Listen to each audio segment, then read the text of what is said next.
Hello and welcome. I'm Dr. Jeffrey Niezgoda, President of the American College of Hyperbaric Medicine, and very proud to be the course director for this course, Hyperbaric Medicine Principles and Practice. This course is a very comprehensive 40-hour introductory course that lays the groundwork for certification as well as practice of hyperbaric medicine, the clinical practice of hyperbaric medicine. This is a very clinically oriented course curriculum. However, no course in hyperbaric medicine, whether it's a 40-hour introductory course, a review course, or a higher level advanced course, would be complete without a lecture regarding the details, the historic details of hyperbaric medicine. Much has happened before we've started practicing hyperbaric medicine, and you really need to understand how things have developed over the years and what our historical foundation has been. It's fascinating, it's interesting, and I hope you enjoy this lecture entitled Hyperbaric History. Hyperbaric medicine has been around for a long time. It started back in 1662 when Dr. Henshaw built the first hyperbaric chamber, which he called a domicile. And he had a theory based on pressure, that acute diseases responded to increased pressure. So patients with acute diseases would be put in the domicile and the pressure be increased. Versus patients with chronic diseases who would be put into the domicile and based on vacuum, a decreased pressure would be placed on the patient with the idea that this would benefit those with chronic diseases. Dr. Desjardins in 1862 had this chamber, a hyperbaric chamber, that had a very interesting mechanism for the door apparatus. As you can see here, this door here would actually slide, and many times we'll find similar type door features on our hyperbaric chambers that are utilized in today's practice of hyperbaric medicine. When we look to the issues of decompression sickness, much was learned from the Brooklyn Bridge project in the late 1800s. It was well recognized that a specific type of injury occurred for workers involved in this project, and it was called Caisson's disease.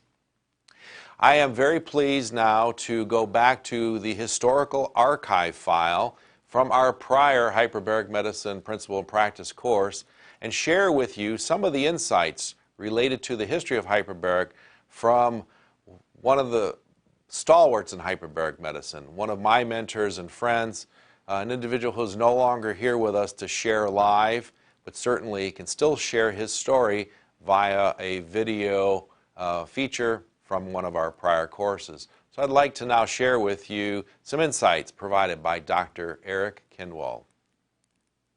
Could you share with us how that term, the bends, kind of came into being? Yes, I'd like to say a couple things about the terminology for bends or decompression sickness. The term bends came on the Brooklyn Bridge job in 1870, when at that time women had a very effective way of walking called doing the Grecian bend. It made them look more graceful, I guess, or whatever they thought they had. At any rate, that was a fad of the era. And when these rough caisson workers, or sandhogs as they call them, would come up out of the caisson, which was being driven to a depth of 79 feet in the East River, a lot of them suffered decompression sickness. They didn't understand the cause in 1870. Paul Bert had not yet published. And so when they came out and they had an antalgic gait and stumbled, the men said, well, he's doing the Grecian bend today.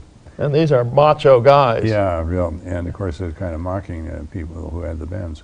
Finally, it was, well, he's doing the bend, and he's finally, he's bent, and that became legitimized by use. Sure. So that was 1870 that came along. Caisson disease, when you take an inverted box, okay, and in other words, turn it upside down and sink it into the river, compressed air keeps the water from rising in the box. And when it hits bottom, men can be put inside through compressed air compartments, and they dig out the muck at the bottom.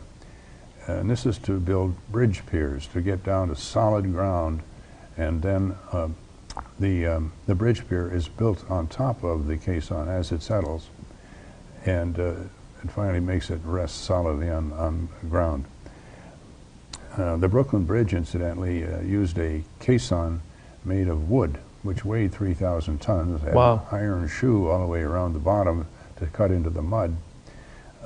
But that about 12-foot thick pile of you might say, or carefully interlocked 1 foot in diameter beams following the roof is still there. And the Brooklyn Bridge rests on a foundation of wood, Whoa. which is sunk down now into the well below the mud line, and there are no tornadoes down there, so that's going to be intact probably for the next 200 years. Amazing. Fascinating. Amazing. Well, I hope you enjoyed that very fascinating video archive clip where Dr. Kinwald talked to us about Caisson's disease and the discovery of decompression sickness through the building of the Brooklyn Bridge. Very interesting discussion. We're going to have Dr. Kinwald share more historical highlights with you later in this presentation. In 1875, Dr. Forlanini designed what he called hyperbaric spas. These were pneumatic institutes, very nice accommodations, as you'll notice here, padded seats and walls and mirrors, and he treated a variety of conditions. I'm sure here one of the ladies of the times was being treated for potentially wrinkles or some other cosmetic effect. But again, these spas were recognized as being very comfortable and very accommodating. Dr. Fontaine in 1879 designed the first mobile hyperbaric operating room. And this chamber operated at 2 atmospheres of pressure. It was compressed air, which we all realize due to gas laws is the equivalent of 42% oxygen at 2 atmospheres pressure.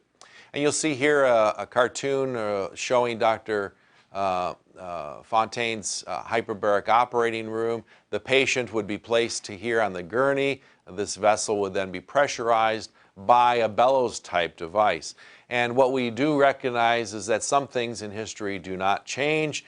These bellows and the pressure that was generated from working the bellows was actually accomplished by the interns of the time. So you can see the delegation of work hasn't changed here in this respect at all. You need to know about Dr. Paul Bert in 1878 if you're going to be practicing hyperbaric medicine. Dr. Bert did much work in the area of oxygen toxicity. In fact, he used himself as a guinea pig to actually plot out oxygen toxicity curves, and these laws and curves we still use today to provide safety to our patients.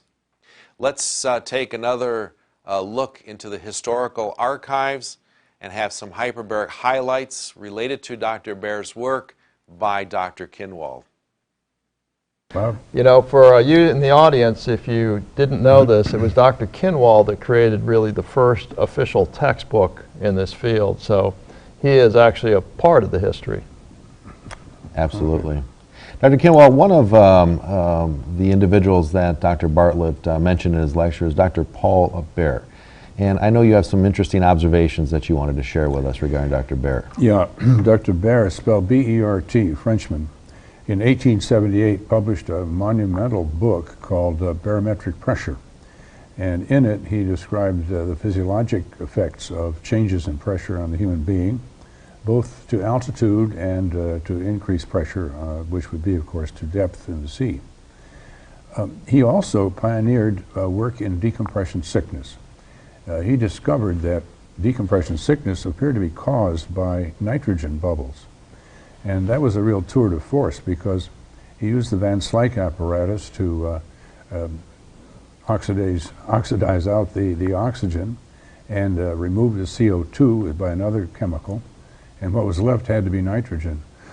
So he was able to determine that nitrogen bubbles were the cause without even having a mass spec. So he was really ahead of his time. He was very much ahead of his time. Now, we saw an image, a cartoon of Dr. Bert actually in one of his chambers breathing oxygen. He did an awful lot to look at oxygen toxicity and the laws that we still rely on today. Yeah, oxygen convulsions were discovered by Dr. Baer, and he went both ways. In other words, he swung both ways. He had this chamber which went up to altitude, and the other one which went down to pressure. The oxygen convulsion is now called the Paul Baer effect because it was named after him. Well, thank you, Dr. Kinwall. I hope you all enjoyed, again, that look back into the historical archives, and Dr. Kinwall sharing some stories related to Dr. Baer's work in oxygen toxicity. We clearly are providing safer treatment to our patients today due to some of that early work by Dr. Baer. In 1908, Dr. Haldane began some work in the area of decompression and provided some very important tables, again, that we still utilize today. Dr. Haldane was also known to be one of the first physicians to introduce oxygen therapy to hospital care. And again, I would like to go to the historical archives and share with you Dr. Kinwall's story of Dr. Haldane. The conversation on decompression, illness, and sickness is certainly fascinating, and one of the other physician icons in the medical literature is Dr. Haldane. I understand that he certainly had a role in hyperbaric oxygen therapy as well. Well, oxygen therapy, but not hyperbaric oxygen. He was the guy who devised the first practical decompression tables built on real solid empirical test. And he published these in 1908. He was doing this on a commission from the Royal Navy. They were very pleased to get those tables and began using them, and of course the decompression sickness rate dropped. They were modified later over the years, but his is still the basis. His method of calculation with some modifications for quantities of this, that, and the other are still the same today. Instead of 5 tissues, we use 16 in these modern computers. The possible overpressure in different tissues and so on has been modified over the years, but it's basically the same stuff. Haldane later on did one other thing. He introduced oxygen treatment in hospitals. When was that? What year was that? 1919. 1919. That was amazingly late, but he was treating World War I veterans who'd been gassed and had pulmonary insufficiency because of that. And then on top of that, when they got the Spanish flu or pneumonia, he brought them through by giving them supplemental oxygen. That had never been done before. Barak, later in the 20s, popularized oxygen treatment and devised the oxygen tent and other methods of giving oxygen. Well, and today we have the oxygen bar. That's exactly right, Yeah. the oxygen bar. Yeah, so. Yeah, which is pure hokum, but that's interesting. Well, thank you, Dr. Kinwall and Dr. Bartlett. Very interesting story regarding Dr. Haldane and his work in decompression tables and the utilization of oxygen in the hospital. You know, I've never been to an oxygen bar, but if any of you are interested in finding an oxygen bar, where an oxygen bar may be located, or finding any details related to oxygen bar,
And this was his rationale, but that's all we have. Well, he may not have picked the right state. Is Missouri the show-me state? Well, I hope you enjoyed Dr. Kinwald's story related to Dr. Cunningham. You know, we know that hyperbaric quackery did not leave the field with Dr. Cunningham. Unfortunately, in fact, through the 60s and 70s, hyperbaric quackery has actually gained ascendancy and became very well established. Claims like this were published in newspaper, you know, the amazing oxygen chamber that will treat anything, cures almost anything. It reverses the aging process, increases the IQ. For most of us that are actually practicing hyperbaric specialists that have spent some time in hyperbaric chambers, we know quite well that it doesn't increase our IQ, nor does it grow hair on your head, or some of the other claims that were made by some of the quacks that have practiced before us. You know, we still struggle with hyperbaric quackery on a daily basis. I think we've done a good job to dispel many of the inappropriate or non-indications, if you will, but we still have continued work to do on a daily basis. This being said, I think the door is still open for investigation in new areas of applications of hyperbaric medicine, and that clearly is an exciting challenge for all of us. In 1956, Dr. Ida Borema, who was a cardiothoracic surgeon, used the hyperbaric chamber for cardiac surgery. And this individual was very successful in applying hyperbaric oxygen and hyperoxygenation of the tissues that it's obtained in the hyperbaric chamber to patients with extreme blood loss, as you would see in patients with cardiothoracic surgery. And in fact, Dr. Borema published a very interesting paper entitled Life Without Blood. And I would like to, again, go back to the historical archives and share with you Dr. Kinwald's story related to Dr. Ida Borema. And that's about the guy who really introduced hyperbaric oxygen under hyperbaric conditions, legitimately to the world, and that's a Dutch surgeon by the name of Ida Borema. Dr. Borema was not a diver. He wasn't interested in hyperbaric physiology. He was a chest cutter. I mean, he just was interested in working on the aorta, major vessels, and the heart. But his problem was that if he cross-clamped the aorta or the carotid arteries, the patient had about 3 minutes before his brain died. Now, he was fast, but he wasn't that fast. Yeah, so sure. he wanted to find a way that he could oxygenate these people. Well, he was giving 100%. Buy some time. Yeah. He was giving 100% oxygen. You couldn't give 200 because he figured if he could soak it into the tissues, you know, he could shut off circulation and the tissues wouldn't die. So he called it drenching with oxygen. Well, he figured if you go to 2 atmospheres or 20 pressure, then you could get more in, or even higher, 3 atmospheres. So he had this German idea. Let's see how that works. So he took his chief resident Meine with him, and they went down to the Dutch Navy base at Den Helder. The Navy gave him permission to do this, to do some experiments. On the way down, they picked up their clinical material, which was pigs at a farmer's market, and they put these pigs in the chamber. And, well, to see what would happen, he, at 66 feet or 3 atmospheres, he exsanguinated the pig and then infused plasma to make the patient, or make the pigs normovolemic, so that they could continue with their circulatory function. Well, they turned white as a sheet, and no red cells. Yeah, but yeah, no red cells. They were without any red cells, and they did just fine. That was the infamous Life Without Blood paper. That's correct. When he finished that, he published that paper, and then he was off and running with the authorities at the University Hospital in Amsterdam. He got them to build a large chamber, a surgical chamber, where you could do surgery. It was as big as an operating room. And that's still there today, incidentally. And this was about 1958, 59. He had the chamber built. And he got some nice results. Meanwhile, at the same institution, Dr. Brummelkamp was working, well, did infectious disease surgery, and a woman came to him with severe gas gangrene. I guess she'd been operated on and so on and so forth, but she was moribund. And that's bad news with gas gangrene, because once you've got that far, you're usually gone. He noted that, he thought about hyperbaric. He noted that the Spaniards had tried it back in the 30s with animals, but all the animals died, so it was kind of a negative study. But in desperation, he said, well, let's try it with us humans, and gave this lady hyperbaric oxygen. She was sitting up in bed the next day wanting to eat. So, I mean, that was a big change. Amazing. Yeah, so that he did the original work with gas gangrene in Amsterdam, pretty much demonstrated what it would do. Others later, hands down, did all kinds of clinical and animal studies to prove it. Anyway, the hyperbaric chamber concept spread from Amsterdam to Glasgow, the Western Infirmary. From there it went to New York. Mount Sinai got their chamber, large surgical chambers. These were all surgical chambers. In Elizabeth, New Jersey was another hospital there that got a chamber, a large surgical one, and finally, well, not finally, but he kept on going in out at Good Samaritan Hospital in Los Angeles, Presbyterian Hospital in Chicago, Hennessy County, Hennepin, I guess. Hennepin County Yep. up in Minnesota. Sure. And these chambers, again, were doing surgery. But what happened was that the heart-lung machine was invented, and that obviated the need for doing surgery under pressure.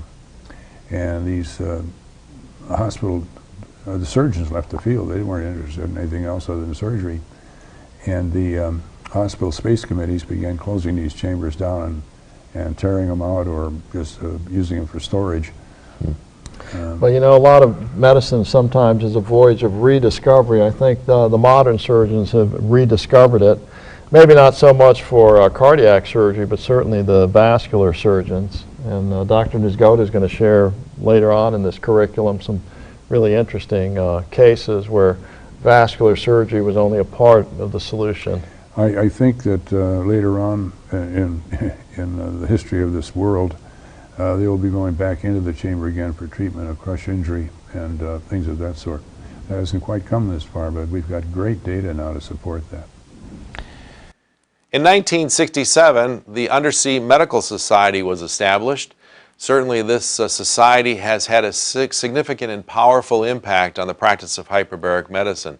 They have had profound impact on the clinical applications of hyperbaric medicine, as very important contributions into the diving aspects of hyperbaric medicine.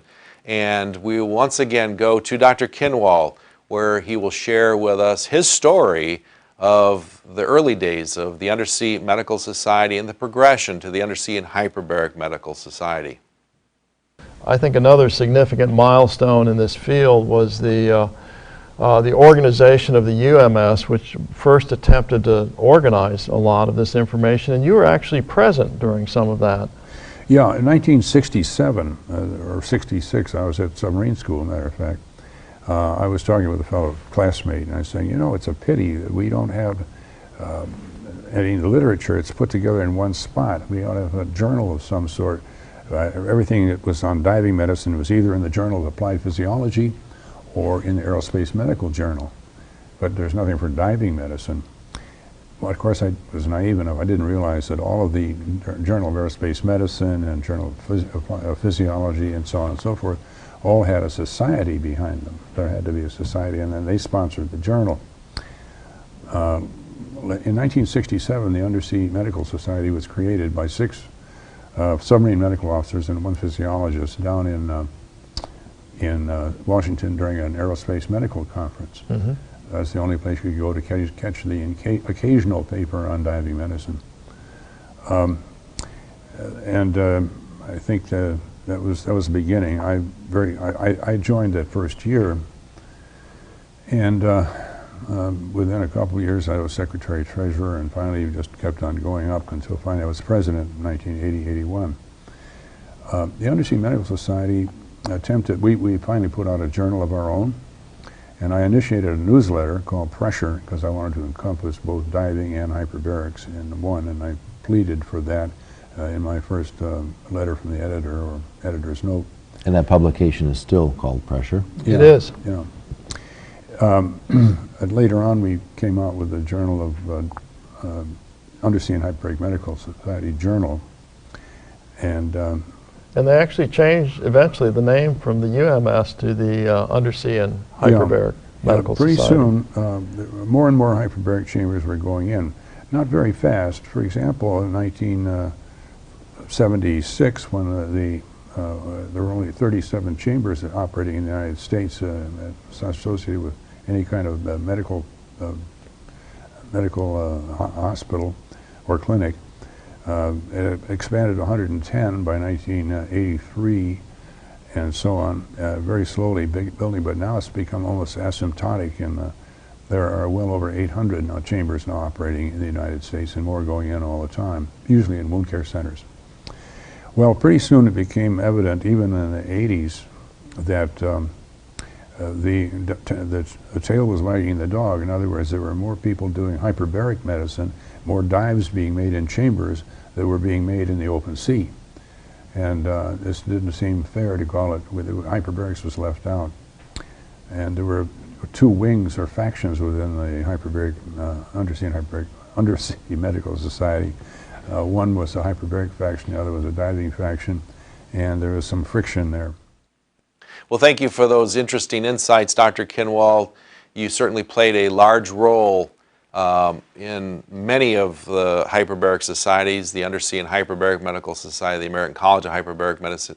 You've touched us and our lives and the practice of hyperbaric medicine in a profound way.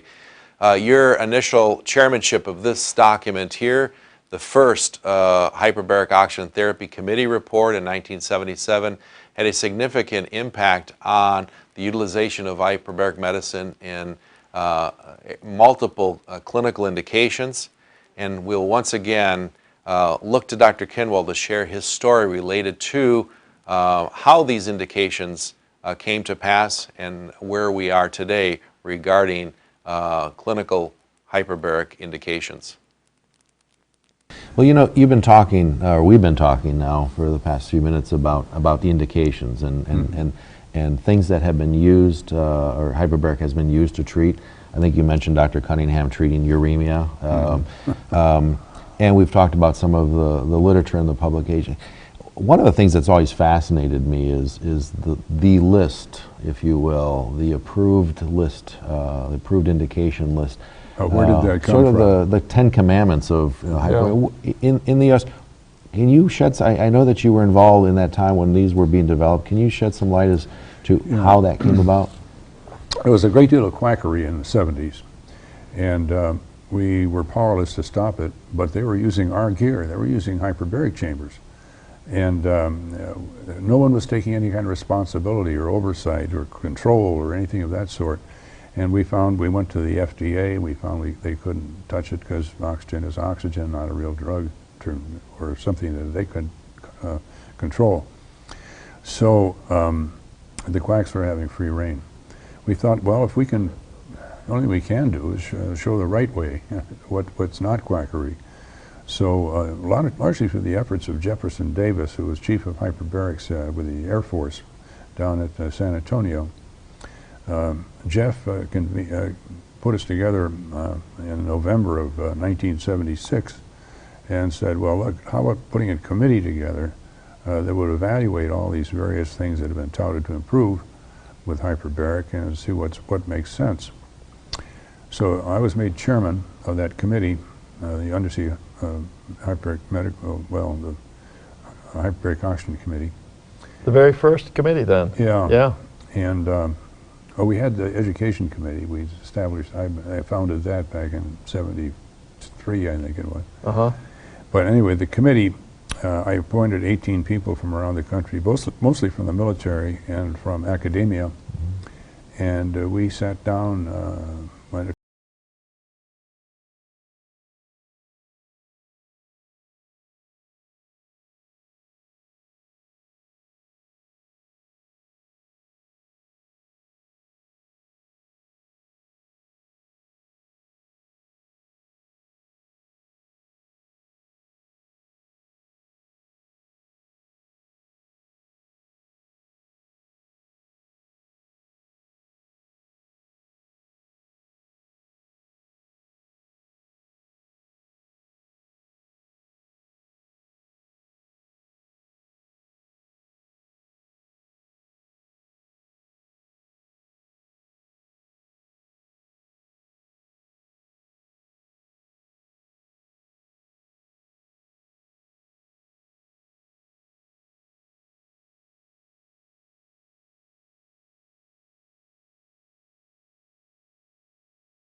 recognized that very few physicians would take time out of their practice to go back and do an actual hyperbaric fellowship, but many of them still wanted certification and recognition for competence in clinical hyperbaric medicine. And the college established the first physician certification examination for hyperbaric medicine to provide a certificate of added qualification to those physicians that were not fellowship trained in hyperbaric medicine. The college was also the first society to establish fellowship status in hyperbaric medicine, and the college is very proud to have organized and executed the largest hyperbaric research registry related to those patients that were injured with radiation type related injuries such as osteoarthritis necrosis and soft tissue necrosis, radiation proctitis and cystitis. Over 2,500 patients have been entered into this registry with publication soon to follow. In 2010, the American College of Hyperbaric Medicine partnered with the American Board of Wound Healing. The American Board of Wound Healing offers a physician certification exam in hyperbaric medicine, and in 2011 introduced a certified hyperbaric and wound care specialist examination. This is an exam that, again, defers competency on individuals that are cross-trained, not only in hyperbaric technical aspects, but also in wound care. We all know that many individuals operate both in the on the hyperbaric side as well as the wound care side of the clinic, and this exam pathway recognizes those individuals that are technically competent in both the clinical aspects as well as the technical aspects of hyperbaric medicine and wound care. A hyperbaric history lecture would not be complete, especially for someone that spent many years practicing in Milwaukee, Wisconsin, without talking about hyperbaric history in Milwaukee. Hyperbaric medicine has had a long history in Milwaukee. This photo from 1963 shows the first chamber being lowered into place in the basement of St. Luke's Hospital. These two chambers operated for over 40 years. We commonly and endearingly refer to these chambers as Bonnie and Clyde, and very much the workhorse chambers for the Midwest for many, many years. These chambers were replaced a few years ago in 2008 by this large triple lock walk-in chamber, a beautiful facility that continues to provide clinical hyperbaric medicine in the Milwaukee area. And finally, no history lecture would be complete without mentioning Dr. Eric Kinwald. Dr. Kinwald was an educator, he was a friend, he was a clinician, he was an administrator, and his contributions to the field of hyperbaric medicine could be listed for the next several days. He will sorely be missed. We lost Dr. Kinwald last year after a long battle with cancer. Dr. Kinwald was a friend and a colleague. I was very honored to be allowed to walk in his footsteps. Dr. Kinwald was the medical director of the program at St. Luke's for many years. I fortunately was able to follow him and continue to guide the practice of hyperbaric medicine throughout St. Luke's Medical Center as well as the Aurora Healthcare System. We remember Dr. Kinwald on a yearly basis. The American College of Hyperbaric Medicine presents the Award of Clinical Excellence in Hyperbaric Medicine to an individual that has certainly established themselves in the same mold and likeness of Dr. Kinwald. And every year this is presented in the fall at one of the major meetings. Dr. Kinwald will live on through this award. So I'd like to conclude this lecture with a short video tribute to Dr. Kinwald. This video was produced by the WebCME team shortly after Dr. Kinwald's death, and I think it clearly speaks to his accomplishments in the field of hyperbaric medicine. I think listening to Dr. Kinwald's story and reviewing his life contributions to hyperbaric medicine is just an excellent way to close a lecture on the history of hyperbaric medicine. So I hope you've enjoyed this presentation. I wish you luck in the rest of the course, and it has been my pleasure to share with you the history of hyperbaric medicine. Thank you.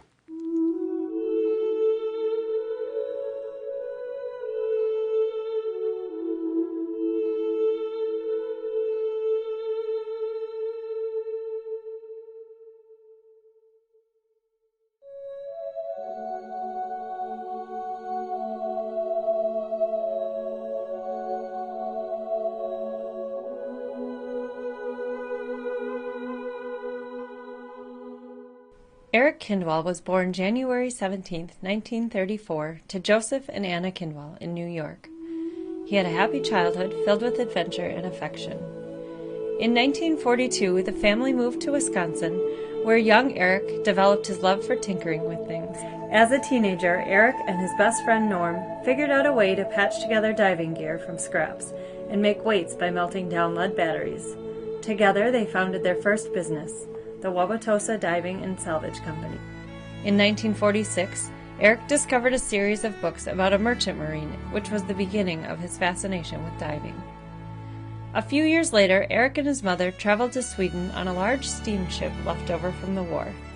It was here that he developed his love for ships and became enthralled with the life of a merchant marine. When the year was completed, Eric figured out a way to work his way home as a merchant marine, working in the mess hall of one of these freighters. He continued to work on these ships throughout and after high school.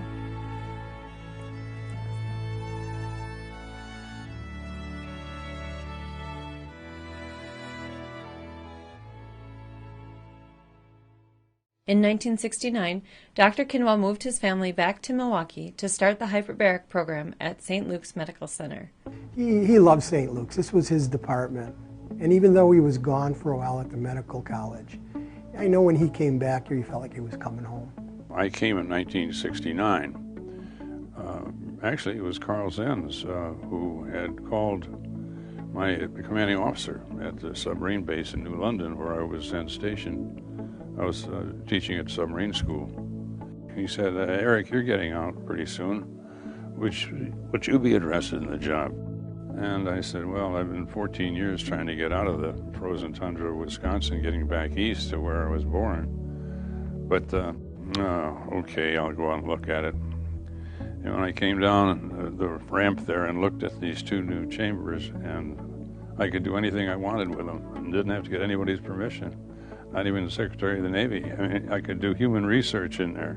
He was a very energetic man when it came to him playing around with his chambers and doing his research. I've heard people refer to him as the godfather of hyperbaric medicine, and in many ways he was one of a handful of people who were kind of the pioneers of our field.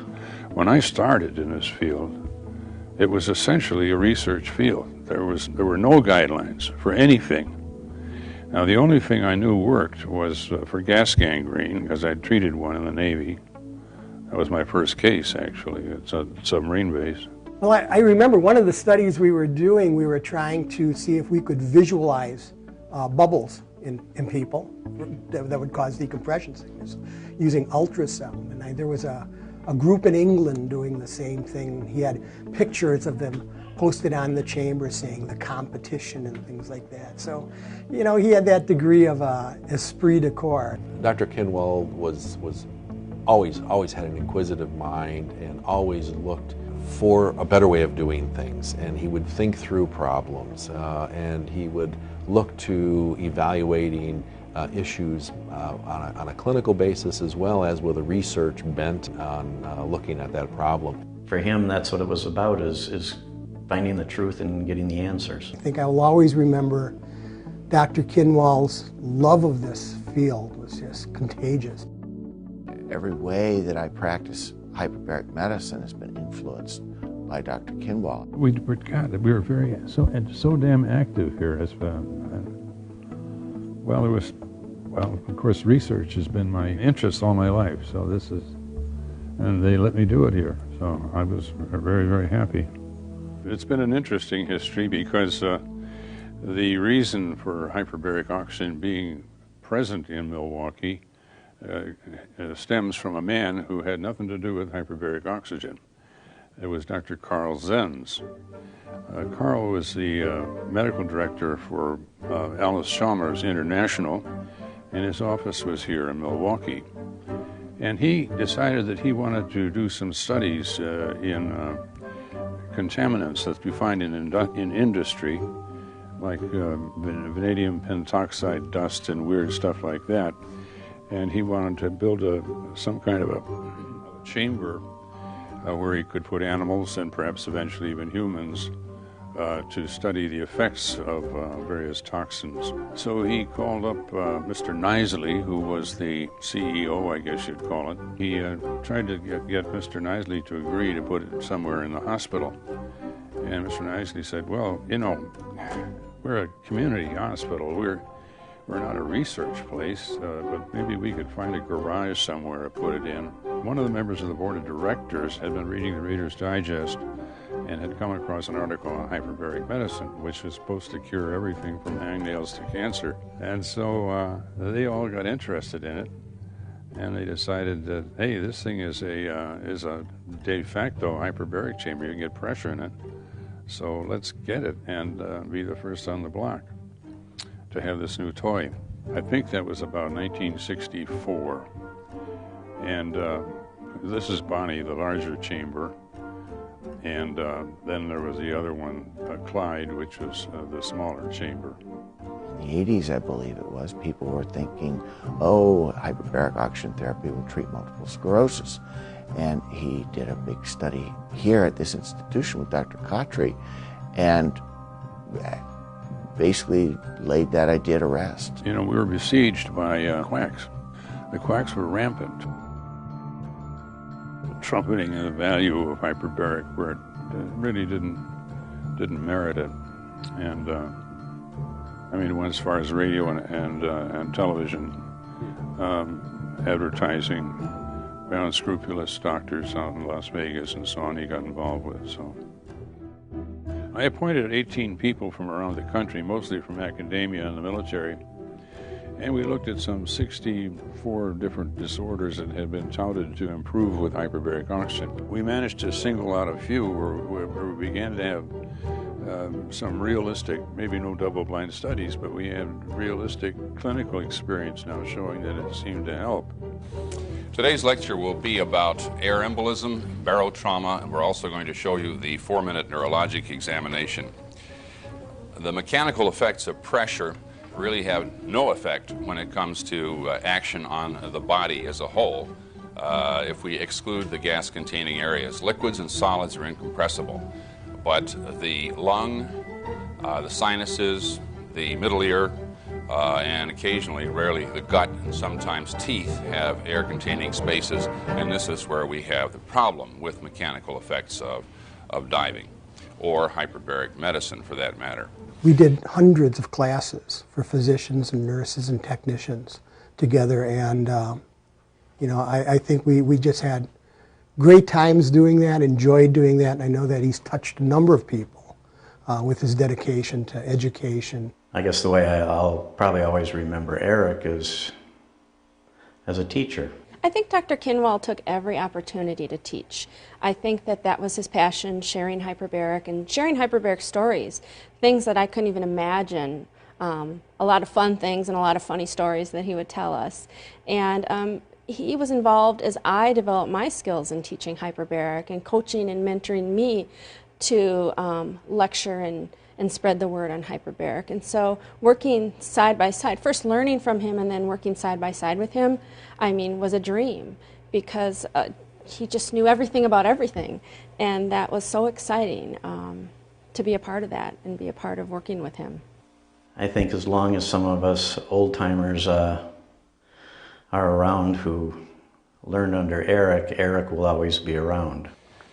The use of the hyperbaric chamber has become much more commonplace in the United States over the last few years. The purpose of this tape is to acquaint doctors and medical personnel with just one aspect of hyperbaric treatment, and this is the healing of wounds. He was a stalwart in the area of education, founded the first national education program for physicians in wound care, and did a lot of writing and publishing based on his research. Dr. Kinwall published the first textbook on hyperbaric oxygen therapy.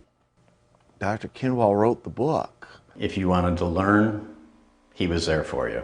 We'd have these courses, we would have course parties with it, and we were some hard partying people. Now these course parties, I want to hear more about the post-course parties. Well, they tell me I had a good time, actually. They tell you had a good time. Well, what he would do, we would have the course dinner, and we would have it at, well, we had different restaurants, but I think, whenever I think of it, I think of John Ernst Cafe.